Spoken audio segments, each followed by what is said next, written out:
Setting up a $5,000 a month SIP on your phone takes maybe 3 minutes, but letting an algorithm auto-debit your account blindly is the easiest way to lock in a decade of financial regret. Most beginners look up a top 10 funds of the year list and pick the one with the highest recent return. That means you're buying assets exactly when they are most expensive, with zero thought given to your actual timeline. So before we go further, this is an educational framework, not personalized investment advice. Real financial planning ignores the social media hype and looks closely at the math. To do that, you need a 15-minute reality check. Before you let any auto-debit clear, you must verify 3 specific numbers: your goal gap, your SIP math, and your cost drag.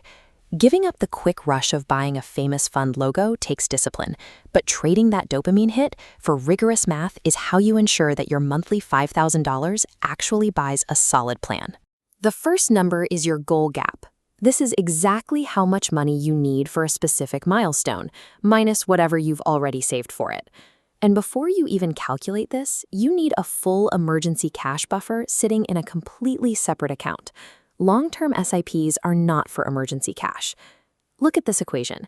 You have to write down a hard target amount in today's rupees, set a definitive deadline year, and then subtract your existing savings. That result is your goal gap. This step has a strict pass or fail condition. If you cannot name a concrete target amount and a specific year you need the money, hit pause.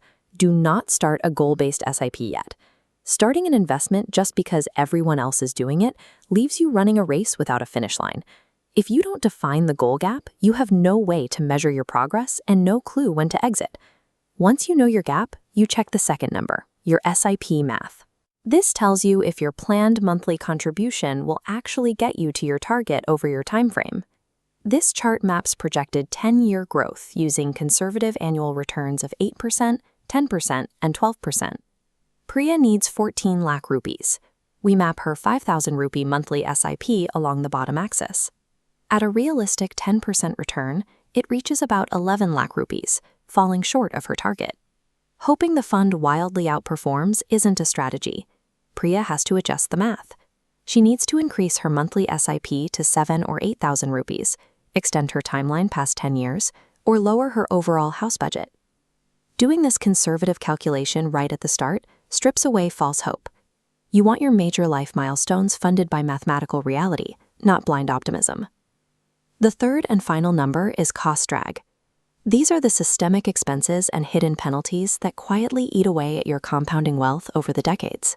When you pull up a fund's fact sheet, you need to check 2 specific things: the expense ratio, which is the annual operating cost, and the exit load, which is the penalty fee for withdrawing your money too early. This comparison table shows an index fund and an active fund in the exact same category. Choosing an option with an expense ratio just 1% higher guarantees the fund house takes a significantly larger cut of your money, whether the market goes up or down. And if you ignore that exit load schedule, you're setting a trap for yourself. Redeeming units during a moment of market panic or because of poor planning triggers immediate penalty fees that wipe out your early returns. You can't control the market, but aggressively minimizing these structural frictions is entirely in your hands.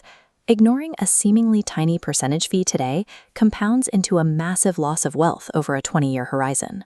Beginners often skip this rigorous checklist because the financial industry sells us myths that make investing sound completely effortless. The first myth is that a higher expense ratio pays for a smarter, more capable fund manager. It doesn't. It exclusively guarantees a higher operating cost for you. The second myth is that a SIP removes market risk. While investing monthly averages out your purchase price over time, it absolutely does not eliminate equity drawdowns or volatility. You will still experience the drops. This scorecard visualizes the filter you need. If you have a budget of 3,000 to 10,000 rupees a month, checking off your goal gap, SIP math, and cost drag protects your money. It intentionally filters out anyone chasing overnight returns without a solid emergency foundation. So before your next SIP auto-debit hits, stop. Run these 3 numbers yourself. You can even use AI tools or a simple spreadsheet to speed up the math, but you must do the work. Achieving actual financial clarity requires an active choice to reject the hype. If this framework helped you, Subscribe to Explained Applied for more practical deep dives, and check out the link on screen for our 60-second recap short to keep these rules fresh.